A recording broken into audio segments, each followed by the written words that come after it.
No, no, no, Commander 6, not now. আমরা এখনই কাউকে হত্যা করব না।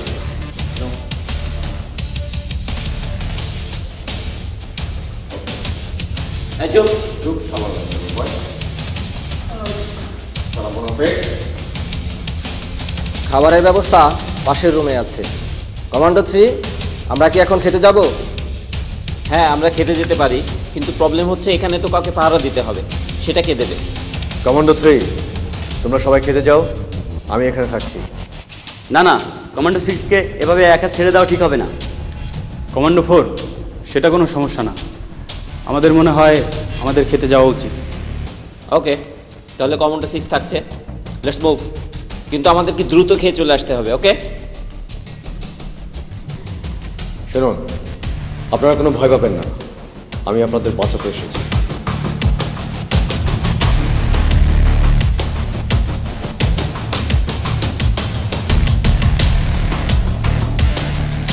এই সংকেত পাওয়া গেছে। Alpha two alpha 1 sir. Sir, সালমানের সংকেত পাওয়া গেছে। আমরা আপনার পরবর্তী নির্দেশের জন্য অপেক্ষা করছি sir. Okay, alpha 1 SQ1 SWAT 1, go for action, hit. SWAT team, move on.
এই অপারেশনে আমরা সকল জিম্মিকে অক্ষত অবস্থায় সুস্থ অবস্থায় উদ্ধার করতে সক্ষম হয়েছি এবং এই অপারেশনে 5 জন জঙ্গি নিহত হয়েছেন। এই অপারেশনের সবচেয়ে বড় ভূমিকা পালন করেছে আমাদের একজন সালমানের সহযোগিতায় আজ সকল জিম্মিকে আমরা অক্ষত অবস্থায় উদ্ধার করতে সমর্থ হয়েছি। Salman is our national hero.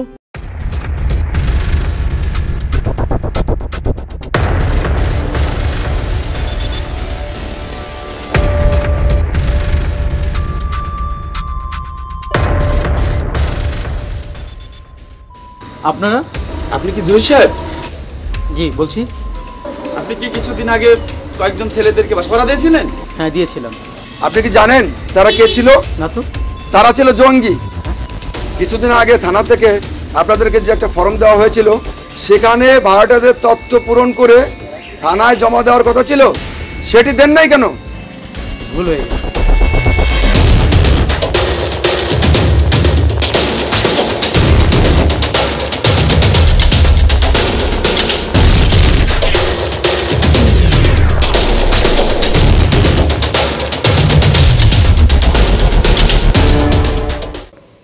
লাভ ক্ষতি কি হয়েছে জানি না, তবে দেশ হারিয়েছে কিছু সন্তান। আর যারা ভুল পথে পরিচালিত হয়ে জিহাদের নামে বিপদগামী হলো, তারা প্রত্যেকেই স্ব জায়গায় হতে পারত প্রতিষ্ঠিত। এরাও পারত দেশের জন্য সম্মান বয়ে আনতে, কিন্তু কিছু স্বার্থন্বেষী কুচক্রী মহল তাদেরকে ভালোভাবে বাঁচতে দিল না। তাদের বাবা মারা কেঁদে চোখ ভাসায়, বাতাসে লাশের গন্ধে একাকার। ছেলেহারা স্বজনের আর্তনাদে বাতাস ভারী হয়ে গেছে। দেশ আজ আমায় উপাধি দিয়েছে জাতীয় বীরের। সর্বমহল থেকে আমাকে পুরস্কৃত করা হয়।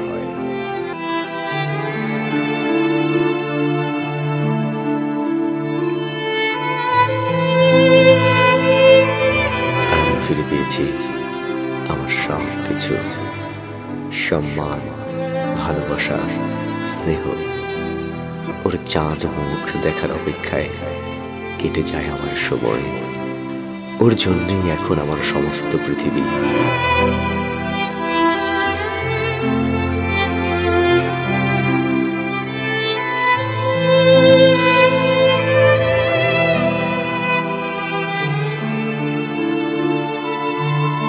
আমি চাই না আমার অনাগত ভবিষ্যৎ কোনো কালো অন্ধকারে অনিশ্চয়তায় ডুবে যাক। আমি তাকে মানুষের মতো মানুষ করব, এই আমার প্রত্যয়।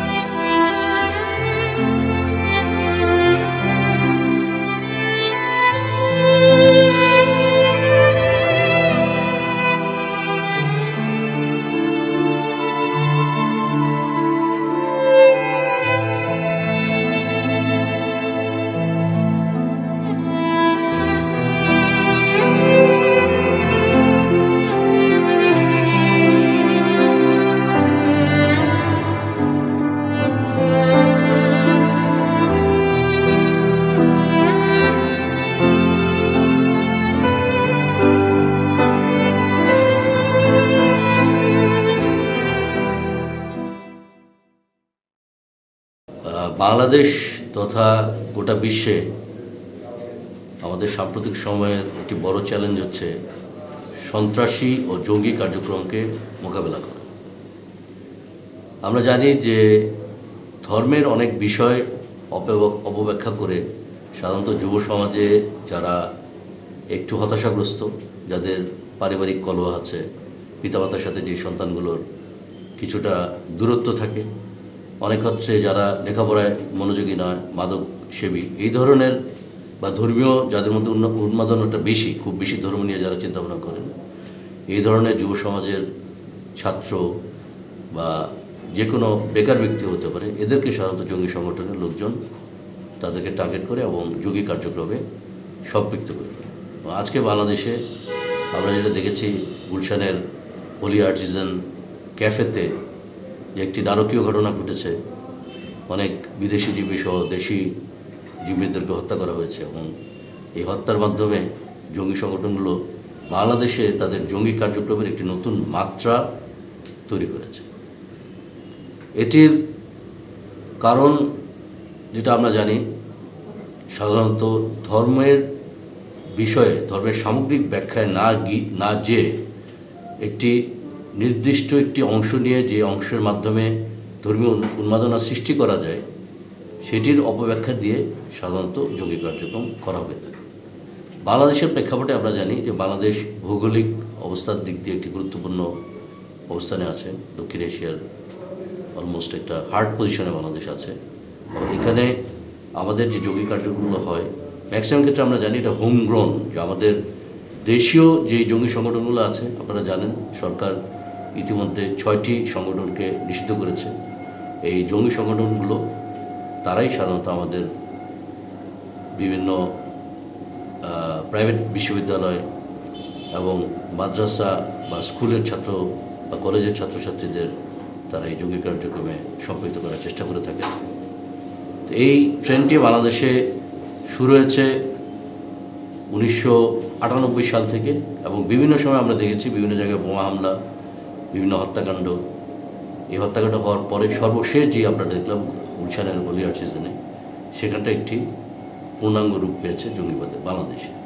এবং এটি কাউন্টার করার জন্য বাংলাদেশ পুলিশ তথা বাংলাদেশের যে আইনশৃঙ্খলা রক্ষাকারী বাহিনী আছে, তাদের যথেষ্ট সক্ষমতা আছে। এবং পরবর্তীতে আপনারা জানেন কল্যাণপুরে এবং রূপনগরে, ঢাকার মিরপুরের রূপনগরে যে অপারেশনগুলো হয়েছে, এতে কিন্তু জঙ্গিরা নিহত হয়েছে এবং তাদেরকে পাকড়াও করা হয়েছে।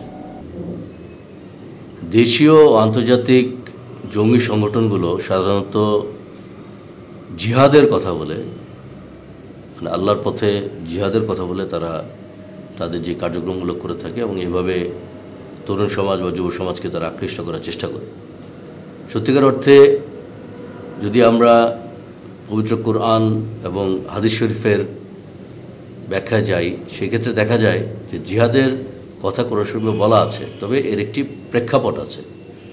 আপনারা যারা ধর্ম নিয়ে চিন্তাভাবনা করেন বা কোরআন শরীফ তর্জমা পড়েন, তাফসির পড়েন, সেখানে দেখবেন যে জিহাদের কথাটা যখন বলা হয়েছিল তখন একটি যুদ্ধ অবস্থা ছিল। আমাদের নবী করিম সাল্লাল্লাহু আলাইহি সাল্লাম ইসলামের নবুয়ত প্রাপ্তির পরে যখন তিনি মক্কায় নবুয়ত প্রাপ্ত হন তখন তিনি ধর্ম প্রচারের জন্যে শুরুতে কিন্তু বড় ধরনের কোনো প্রচারণায় উনি বের হননি। খুব সংগোপনে এবং অল্প কিছু অনুসারী নিয়ে তিনি তার ধর্মের কথা বলেন এবং তিনি বলেন যে তিনি আল্লাহ পাক তাকে নবুয়ত দান করেছেন এবং তিনি ইসলাম প্রচারের জন্যে আদিষ্ট হয়েছেন। তো এই বক্তব্যের পরপরে তিনি কিন্তু প্রচারে বের হননি, কারণ সেই সময় ইসলাম খুব মাত্র একটি জন্মগ্রহণ করেছে এরকম একটি ধর্ম। সেই পরিস্থিতিতে যখন তার সাহাবীদের সংখ্যা বাড়া শুরু করলে, একসময় 20-এর অধিক আসলো, তখন আল্লাহ থেকেই নির্দেশ আসলো যে এখন প্রকাশ্যে এই ধর্মের ব্যাপারে কথা বলতে হবে। এবং তিনি যখন প্রকাশ্যে ধর্ম প্রচারের জন্য নামলেন তখনই শুরু হলো বিপত্তি এবং প্রতিরোধ। কুরাইশরা আক্রমণ করলো এবং একটা পর্যায়ে এই ধর্ম যখন বিপন্ন অবস্থায়, তখন আল্লাহর থেকেই আদেশ আসলো যে হিজরত করতে হবে। আর রাসূলুল্লাহ পাক সাল্লাল্লাহু আলাইহি সাল্লাম তিনি তার অনুসারীদের প্রথমে পাঠিয়ে দেন মদিনার উদ্দেশ্যে এবং নিজে পরবর্তীতে তাদের সাথে শরীক হন। যখন মদিনায় তিনি যান, মুসলমানদের বা তার অনুসারীদের, সাহাবীদের চারিত্রিক গুণাবলী এবং ইসলাম ধর্মের আহ্বানে মূল কথায় আকৃষ্ট হয়ে দলে দলে লোকজন তখন ইসলাম ধর্ম গ্রহণ করা শুরু করলো। একটি পর্যায়ে আমরা জানি মদিনা একটি রাষ্ট্রে পরিণত হলো। আমাদের রাসূল পাক সাল্লাল্লাহু আলাইহি সাল্লাম তিনি রাষ্ট্রপ্রধানের দায়িত্বে আমির হিসেবে, খলিফাতুল মুসলিমিন হিসেবে তিনি দায়িত্বপ্রাপ্ত হলেন এবং তিনি এই ধর্মের ব্যাপারে এবং রাষ্ট্রের ব্যাপারে কাজ করা শুরু করলেন। এই বিষয়টি জানার পরে যখন কুরাইশরা দেখলো যে এদের মুসলমানদের সংখ্যা বেড়ে যাচ্ছে, তখন তারা কুরাইশরাই প্রথমে মদিনাবাসীর উপরে, মুসলমানদের উপরে যুদ্ধ চাপিয়ে দেয়। এবং যখন যুদ্ধে চাপিয়ে দেওয়া হয়, যখন রাসূল পাক সাল্লাল্লাহু আলাইহি সাল্লাম এবং তার অনুসারীরা আক্রান্ত হলেন, তখনই কিন্তু পবিত্র কোরআন শরীফে জিহাদের কথা এসেছে। আপনারা জানেন তখন বলা হয়েছে যে যুদ্ধ যেহেতু চাপানো হয়েছে, আত্মরক্ষার জন্যে, ধর্ম রক্ষার জন্যে, দেশ রক্ষার জন্যে এখন অস্ত্র গ্রহণ করতে হবে, অস্ত্র ধরতে হবে এবং যুদ্ধ করতে হবে। তখন জিহাদের কথা বলা হয়েছে। এবং এই জিহাদটা, যে জিহাদ আমরা জানি, এই জিহাদ হচ্ছে সমরে ধর্ম রক্ষার কারণে অস্ত্রের মাধ্যমে, তলোয়ার দিয়ে, ঢাল দিয়ে শত্রুকে প্রতিরোধ করা এবং আল্লাহর পথে শহীদ হওয়া, এটাই হচ্ছে সেই জিহাদ। তবে একটা জিনিস দেখতে হবে, যেটা ইসলামিক স্কলার যারা আছেন তাদের বই পুস্তকে ওনারা বিভিন্ন রেফারেন্সের, কোরআনিক রেফারেন্স এবং হাদিসের রেফারেন্স উল্লেখ করে যে ব্যাখ্যাটা ওনারা দিয়েছেন, যে জিহাদ ঘোষণা করতে হলে একজন ব্যক্তি যিনি একটি রাষ্ট্রের দায়িত্বে আছেন, তার নির্দিষ্ট একটি ভূখণ্ড আছে এবং তার জনগোষ্ঠী আছে, সেই জনগোষ্ঠীকে, তার ধর্মকে রক্ষা করতে গেলে শুধুমাত্র তিনি একজন লেজিটিমেট অথরিটি যিনি জিহাদের ঘোষণা দিতে পারেন। এবং তিনি যদি জিহাদ ঘোষণা করেন তাহলে সেই ক্ষেত্রে সেই জিহাদে সামিল হওয়া তার নাগরিকের একটি দায়িত্ব, এবং এটা যেমন ধর্মে সিদ্ধ, একইভাবে আমাদের আইনেও সিদ্ধ। কিন্তু একজন রাষ্ট্রের প্রধান ছাড়া অন্য যে কোনো একজন ব্যক্তি, যেমন আমরা বাংলাদেশে দেখেছি জিহাদ ঘোষণা করছে, আগে জেএমবির বাংলা ভাই ছিল বা মৌলানা সাইদুর রহমান ছিল, এই ধরনের ব্যক্তি, বা আল কায়দার আমরা ওসামা বিন লাদেনের কথা শুনেছি, এখন আইসিসের আমরা জানি আবু বকর আল বাগদাদি, এই ধরনের ব্যক্তি হঠাৎ করে তারা জিহাদ ঘোষণা করছেন। সেই জিহাদটি কিন্তু আসলে ধর্মসিদ্ধ নয়। পবিত্র কোরআনের যে ব্যাখ্যা, পবিত্র হাদিসের যে ব্যাখ্যা, সেই ব্যাখ্যায় সিদ্ধ নয়। এই জিহাদ ঘোষণা করতে হলে অবশ্যই একজন রাষ্ট্রের যিনি সর্বাধিনায়ক, যার দায়িত্ব আছে তার জনগণকে রক্ষা করা, দেশকে রক্ষা করা, তিনি শুধুমাত্র জিহাদ ঘোষণা করতে পারেন। এবং শুধুমাত্র আত্মরক্ষার ক্ষেত্রে, কখনো আক্রমণাত্মক পজিশনে কিন্তু জিহাদ করা যায় না। আমরা যেটা দেখেছি, যে কটা ইসলামের ইতিহাসে রাসূল পাক সাল্লাল্লাহু আলাইহি ওয়াসাল্লামের জীবদ্দশায় যে কটা যুদ্ধ হয়েছে, প্রতিটা যুদ্ধই কিন্তু আত্মরক্ষার জন্য হয়েছে। এবং যখন মদিনা আক্রান্ত হয়েছে তখন তিনি অস্ত্র ধরেছেন, তিনি জিহাদ করেছেন। সর্বশেষ যখন মক্কা বিজয় হয়, যখন 10,000 মুসলমান মক্কা নগরী দখল করেন, নিয়ে নেন, তখন কিন্তু একটি প্রাণেরও প্রাণহানি ঘটে নাই। এবং রাসূলুল্লাহ সাল্লাল্লাহু আলাইহি ওয়াসাল্লাম বলেছেন কোনো ব্যক্তিকে অন্যায়ভাবে হত্যা করা যাবে না এবং কোনো স্থাপনা ধ্বংস করা যাবে না। পবিত্র কোরআনের বিভিন্ন আয়াতে, বিভিন্ন সূরার বিভিন্ন আয়াতে কিন্তু শান্তির কথাই বলা আছে।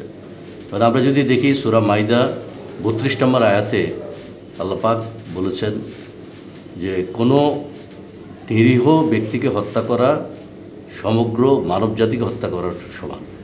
একইভাবে কোনো ব্যক্তিকে তার প্রাণ রক্ষা করা সমগ্র মানবজাতির প্রাণ রক্ষা করার সমান, একই রকম।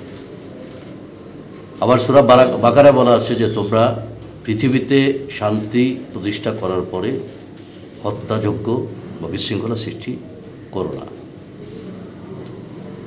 আরও বলা আছে কোরআন শরীফে বিভিন্ন আরেক জায়গায় বলা আছে যে আমাদের আল্লাহ পাক বলেছেন যে হে কিতাবীগণ, যদি আমি যদি চাই তাহলে কি সকলকে বিশ্বাসী করতে পারি না? তারপরেও কেন তোমরা ধর্ম নিয়ে বাড়াবাড়ি করবে? এবং ধর্ম নিয়ে বাড়াবাড়ি করার সুযোগ আমাদের নেই। একইভাবে যদি আমরা সূরা কাফিরুনের সর্বশেষ আয়াত, এখানে বলা আছে লাকুম দিনুকুম ওয়ালিয়া দিন, মানে যার যার ধর্ম তার তার কাছে, যে যার ধর্ম অনুশীলন করবে। তো সেখানে ইসলামে এক ধর্মের চেতনা বা এক ধর্মের ব্যাপারে আরেক ধর্মের উপরে চাপিয়ে দেওয়ার কোনো সুযোগ কিন্তু নেই। আল্লাহ পাক নিজেই নিষিদ্ধ করেছেন। কেউ যদি ধর্মান্তরিত হন, কেউ যদি অন্য ধর্ম থেকে ইসলাম ধর্মের দীক্ষা গ্রহণ করতে চান, সেটা তারা শান্তিপূর্ণভাবে এবং স্বেচ্ছায় নিজে কনভিন্সড হয়ে, ইসলামের টিচিংয়ে কনভিন্সড হয়ে তিনি ধর্ম গ্রহণ করতে পারেন। সেই ক্ষেত্রে পবিত্র কোরআনে কখনোই বলা হয়নি জোর করে চাপিয়ে দিয়ে তরবারির মাধ্যমে ধর্ম প্রতিষ্ঠিত করবে। আরেকটি বিষয় হচ্ছে র্যাডিকালাইজেশনের বা এই জঙ্গিয়ায়নের একটি বড় উৎস হচ্ছে আমাদের আইটি, ইন্টারনেট। এই আজকে ইন্টারনেটের যে ব্যাপক ব্যবহার, সব আবাল বৃদ্ধ বনিতা যুবা সবার কাছেই দেখা যাচ্ছে এই ইন্টারনেট খুবই একটি আকর্ষণীয় জিনিস। এবং মোবাইল সেলফোনের মাধ্যমে এখন পিসিতে খুব বেশি ব্যবহার হয় না, সবাই আমরা হয়তো স্মার্টফোন ব্যবহার করি, আইফোন ব্যবহার করছে, অ্যান্ড্রয়েড সেট ব্যবহার করছে। এই সেটের মাধ্যমে ফেসবুকে লগ ইন করা, টুইটারে লগ ইন করা, বিভিন্ন ইউটিউবের বিভিন্ন রকমের ভিডিও দেখা, এছাড়াও অন্যান্য যে সামাজিক মাধ্যমগুলো আছে, এই মাধ্যমে জঙ্গি সংগঠনগুলো তাদের প্রচার প্রচারণা খুব ব্যাপকভাবে কাজ করে থাকে। তবে তারা সাধারণত দেখা যাচ্ছে যে ইন্টারনেটে তাদের যেই জঙ্গি সংগঠনে আকৃষ্ট করার জন্য যে ধরনের লিফলেট বা তাদের ব্লগ বা লেখা যা আছে এগুলো তারা আপলোড করে থাকে। এবং অনেক ক্ষেত্রে আমাদের কোমলমতি তরুণ ছাত্রছাত্রী যারা আছেন, যারা একটু বেশি ইন্টারনেটের প্রতি আকৃষ্ট, তারা দেখা যাচ্ছে এই ধরনের মেটেরিয়াল ডাউনলোড করে বা এদের লিটারেচারগুলো পড়ে তারা হয়তো অনেক ক্ষেত্রে সেলফ রেডিকালাইজড হয়ে যাচ্ছেন। তো এই বিষয়টি আমাদের একটু সতর্ক থাকতে হবে, বিশেষ করে ফেসবুক ব্যবহারের ক্ষেত্রে। এটা আমাদের সরকারের প্লাস পুলিশ হেডকোয়ার্টার্স থেকে নির্দেশনা আছে, যদি কেউ কোনো নিষিদ্ধ ঘোষিত জঙ্গি সংগঠনের বা কোনো জঙ্গি উন্মাদনা সৃষ্টি করে, ধর্মীয় উন্মাদনা সৃষ্টি করে, এই ধরনের কোনো ইন্টারনেট ম্যাটেরিয়াল বা লিটারেচারে যদি লাইক দেয় বা ডাউনলোড করে, যদি তার কাছে ডিজিটাল এভিডেন্সগুলো পাওয়া যায়, তবে তার বিরুদ্ধে প্রচলিত আইন অনুযায়ী ব্যবস্থা গ্রহণ করতে হবে। আমাদের জানা উচিত সবার যে সন্ত্রাস বিরোধী আইন 2009, এই আইনটি যেটি পরবর্তীতে 2013 সালে সংশোধন হয়েছে। এছাড়াও আমরা আইসিটি অ্যাক্ট আমরা জানি, মানি লন্ডারিং অ্যাক্ট আছে, বিভিন্ন অ্যাক্ট আছে, যে অ্যাক্টের মাধ্যমে, যে আইনের মাধ্যমে আমরা খুব ইজিলি কিন্তু প্রসিকিউট করতে পারি যে কোনো ব্যক্তি যিনি জঙ্গি কার্যক্রমের সাথে বা সন্ত্রাসী কার্যক্রমের সাথে জড়িত আছেন, তাদের বিরুদ্ধে প্রসিকিউট করার ক্যাপাসিটি আইন প্রয়োগকারী সংস্থার আছে। সুতরাং ইন্টারনেট ব্যবহারের ক্ষেত্রে আমাদের সতর্ক হতে হবে। বিশেষ করে ফেসবুক ব্যবহারের ক্ষেত্রে যখন আমরা ফ্রেন্ড রিকোয়েস্ট পাই, দেখা যায় যে অনেক ক্ষেত্রে ফেক ফ্রেন্ড রিকোয়েস্ট থাকে। হয়তো সুন্দর একটি মেয়ের ছবি দিয়ে একটা ফ্রেন্ড রিকোয়েস্ট পাঠানো হচ্ছে, হয়তো সেটি একটি ফেক রিকোয়েস্ট এবং ফেক অ্যাকাউন্ট, সেই অ্যাকাউন্টে হয়তো অপারেট করছে কোনো জঙ্গি সংগঠনের সদস্য বা কোনো নেতা। তো ওইটা আকৃষ্ট করে ওইটা লাইক দেওয়ার সাথে সাথে, ওইটা অ্যাকসেপ্ট করার সাথে সাথে কিন্তু তারা আপনার আমার প্রোফাইলে ইন করতে পারে। এবং আমাদের প্রোফাইলে যদি আমরা সেই সিকিউরিটি ফিচার্সগুলো অন না রাখি, তাহলে আপনার ওয়ালে হয়তো অনেক কিছু ট্যাগ করে দিবে। সেই ট্যাগের মাধ্যমে আপনার অজান্তেই আপনি জানবেন না যে কোনো জঙ্গি সংগঠনের লিফলেট বা ম্যাটেরিয়াল আপনার প্রোফাইলে অ্যাড হয়ে যাচ্ছে, তখন আইন প্রয়োগকারী সংস্থা আপনাকে হয়তো অ্যারেস্ট করবে, প্রসিকিউট করবে। সেই ক্ষেত্রে ইন্টারনেট ব্যবহার, বিশেষ করে ফেসবুক ব্যবহারের ক্ষেত্রে যে সেফটি সিকিউরিটি যে ফিচার্সগুলো আছে এগুলো সবসময় অন রাখতে হয়। এগুলোর সম্বন্ধে সম্মুখ ধারণা না থাকলে আমাদের কিন্তু এই র্যাডিক্যালাইজড যে গ্রুপ আছে, র্যাডিক্যাল গ্রুপগুলো আছে, এই গ্রুপের শিকার হওয়ার সম্ভাবনা খুব বেশি।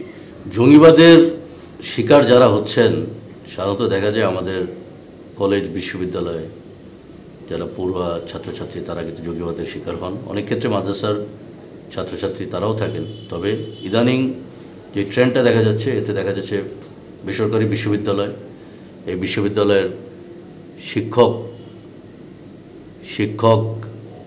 শিক্ষকরাও অনেক ক্ষেত্রে জঙ্গিবাদের সাথে সম্পৃক্ত এবং শিক্ষার্থীরাও কিন্তু অনেক ক্ষেত্রে তারা শিকার হচ্ছেন। তো এই ক্ষেত্রে আমি মনে করি যে আমাদের বিশেষ করে পিতামাতা, এটা পরিবার থেকে এই জঙ্গিবাদের বিরোধী যে কার্যক্রমটা শুরু করা, পিতামাতা একটি পরিবার থেকে হওয়া উচিত। পিতামাতা যদি না জানেন যে তার ছেলে সন্তান অথবা মেয়ে সন্তান কোথায় যাচ্ছে, তার যে ইন্টারনেট ব্যবহার করছে, এটা কী সাইট সে ইন করছে, কোন ওয়েবসাইটে সে ঘাটছে, এই জ্ঞানটা যদি ওনারা না রাখেন বা এই সতর্কতাটা যদি না রাখেন, তাহলে কিন্তু একটা মহাবিপদের সৃষ্টি হবে। আমরা দেখেছি যে হোলি আর্টিজান, কল্যাণপুর এবং রূপনগরে আইনশৃঙ্খলা বাহিনীর সাথে অপারেশনে যারা মারা গেছেন বা যারা নিহত হয়েছেন, যে সকল জঙ্গি, তাদের লাশ এখন পর্যন্ত হিমাগারে রয়ে গেছে। কোনো পিতা বা মাতা, কোনো অভিভাবক আসছেন না এই লাশটাকে গ্রহণ করার জন্য, এবং তারা সামাজিকভাবে এমনভাবেই তাদের একটি অবস্থান হয়ে গেছে যে তারা কোন মুখে যাবেন। আপনারা জানেন, এটি প্রবাদ বাক্য আছে যে একজন পিতার কাছে সবচেয়ে ভারী বস্তু হচ্ছে তার কাঁধে তার সন্তানের লাশ। যেই সন্তানকে আপনি এত সযত্নে নিজের ত্যাগ স্বীকার করে, নিজে কষ্ট করে, না খেয়ে, পরিশ্রম করে, অর্থ উপার্জন করে আপনি তাকে শিক্ষা দিচ্ছেন, শিক্ষার জন্য পাঠাচ্ছেন যেই বিশ্ববিদ্যালয়ে সেখানে বা কলেজে, সেখানে পাঠাচ্ছেন, কিন্তু সে দিনের পর দিন সেখানে অ্যাবসেন্ট থাকছে, যাচ্ছে না, সে রাতে বাড়িতে আসে না। এই বিষয়টি যদি আপনি গুরুত্বের সাথে না নেন, তাহলে কিন্তু আপনার ছেলের বিপদে যাওয়ার সম্ভাবনা খুবই বেশি। একইভাবে বিশ্ববিদ্যালয়ে যারা কর্তৃপক্ষ আছেন, শিক্ষক শিক্ষয়িত্রী যারা আছেন, তারা অবশ্যই শ্রেণীকক্ষে তার যে ছাত্রটি বা ছাত্রীটি দীর্ঘদিন ধরে কেন অনুপস্থিত, এই বিষয়টি তাদের দেখতে হবে। কারণ তারা হচ্ছেন পিতামাতার পরবর্তীতে তাদের ডিসপোজালেই এই সন্তানগুলো বেশিরভাগ সময় কাটান। তো সুতরাং তাদেরও দেখতে হবে যে কার কী ব্যক্তিগত কী সমস্যা, যদি কারো পারিবারিক সমস্যা থাকে সেটা অ্যাড্রেস করতে হবে, তার যদি মানসিক কোনো সমস্যা থাকে, সামাজিক কোনো সমস্যা থাকে, সেটা অ্যাড্রেস করতে হবে। আপনারা জানেন শিক্ষা মন্ত্রণালয় থেকেও নির্দেশনা আসছে, আমাদের স্বরাষ্ট্র মন্ত্রণালয় থেকে নির্দেশনা আসছে এবং আমাদের পুলিশ হেডকোয়ার্টার্স থেকে নির্দেশনা আছে। আমরা সবসময় এখন মনিটর করছি যে দীর্ঘদিন ধরে যদি কোনো ছাত্র বা ছাত্রী তার শ্রেণীকক্ষে বা তার বিদ্যালয়ে বা তার বিশ্ববিদ্যালয়ে অনুপস্থিত থাকেন, সেই ক্ষেত্রে তাদের ব্যাপারে আমাদের খোঁজ নিতে হবে। একইভাবে সেই কলেজের অধ্যক্ষ মহোদয় বা যারা শিক্ষক শিক্ষিত যারা আছেন, তারাও আমাদের ল এনফোর্সিং এজেন্সি প্লাস মন্ত্রণালয়কে রিপোর্ট করবেন। এইভাবে আমাদের যেই পরবর্তী প্রজন্ম আছে তাদেরকে আমাদের খুব কাছ থেকে নিবিড়ভাবে ভালোবাসার মাধ্যমে, খুব নিবিড় পরিচর্যার মাধ্যমে তাদেরকে বড় করে তুলতে হবে, যেন তারা এই ধরনের ধর্মীয় অপব্যাখ্যার শিকার না হন এবং কোনো কিছুতেই উগ্রবাদী চিন্তাভাবনা না করেন। এটা আমাদের জন্য প্রত্যেকের অত্যন্ত গুরুত্বপূর্ণ একটি বিষয়। একই সাথে আমাদের ধর্মীয় প্রতিষ্ঠানের যে প্রধান যারা আছেন, বিশেষ করে মসজিদের ইমাম যারা আছেন, তাদের দায়িত্ব আছে। সরকার থেকে জুমার নামাজের জন্য, জঙ্গি বিরোধী কথাবার্তা বলার জন্য একটি খুতবা তৈরি করে দেওয়া আছে ইসলামিক ফাউন্ডেশন থেকে, এবং এই ফাউন্ডেশনের যে খুতবাটি যদি মাসে একবার বা দুবার হলেও এটা প্রচার করা যায়, সেক্ষেত্রে যারা মুসল্লি যারা আসেন নামাজের জন্যে, তারা কিন্তু আকৃষ্ট হবেন এবং তাদের মধ্যে এই ধর্মীয় জ্ঞানটি, একজন ইমামের যে জ্ঞান, ধর্মীয় জ্ঞান, এই জ্ঞানটি একজন মুসল্লি, সাধারণ যিনি মুসলমান, তার কাছে নাও থাকতে পারে। শুধু ইমামের জ্ঞান এবং ইমামের যেই সম্মোহনী ক্ষমতা, তার বক্তব্য সবাই কিন্তু অ্যাকসেপ্ট করে এবং গ্রহণ করে। একইভাবে যদি খুতবার বিষয়গুলো, জঙ্গি বিরোধী কথাবার্তাগুলো যদি ওনারা বলেন, ইসলামিক দৃষ্টিকোণ থেকে যদি বলেন, সেক্ষেত্রেও আমরা এই অপশক্তির থেকে এবং এই মহা বিপর্যয় থেকে আমাদের সমাজ তথা দেশকে রক্ষা করতে পারব। জঙ্গিবাদ বিষয়টি যেমন একটি বৈশ্বিক সমস্যা, এটাকে আসলে আলাদা করে দেখার কোনো সমস্যা নয়, এটা একসাথেই দেখতে হবে। দেশের অভ্যন্তরীণ যেমন সমস্যা, একইভাবে আন্তর্জাতিকভাবে সমস্যা। এবং আন্তর্জাতিক যে জঙ্গি সংগঠনগুলো আছে সবসময় চেষ্টা করে যে অভ্যন্তরীণ যে জঙ্গি সংগঠন আছে তাদের সাথে একটি সমন্বয় সৃষ্টি করে, যোগাযোগ সৃষ্টি করে একটি অরাজক পরিস্থিতি সৃষ্টি করা। তো এটাকে মোকাবেলা করার জন্যে শুধুমাত্র আইনশৃঙ্খলা রক্ষা বাহিনীর ভূমিকাই পর্যাপ্ত নয়, সমাজের সকল স্তরে যারা নেতৃবৃন্দ, রাজনৈতিক নেতৃবৃন্দ আছেন, যারা ধর্মীয় শিক্ষাগুরু আছেন, স্কুল কলেজের শিক্ষক শিক্ষয়িত্রীরা যারা আছেন, সমাজপতি যারা আছেন, গণ্যমান্য সাদা বনের লোক যারা আছেন, যারা আমাদের সাংবাদিক ভাই বোনেরা আছেন, সকলকে একসাথে এগিয়ে এসে এই চ্যালেঞ্জটিকে মোকাবেলা করতে হবে।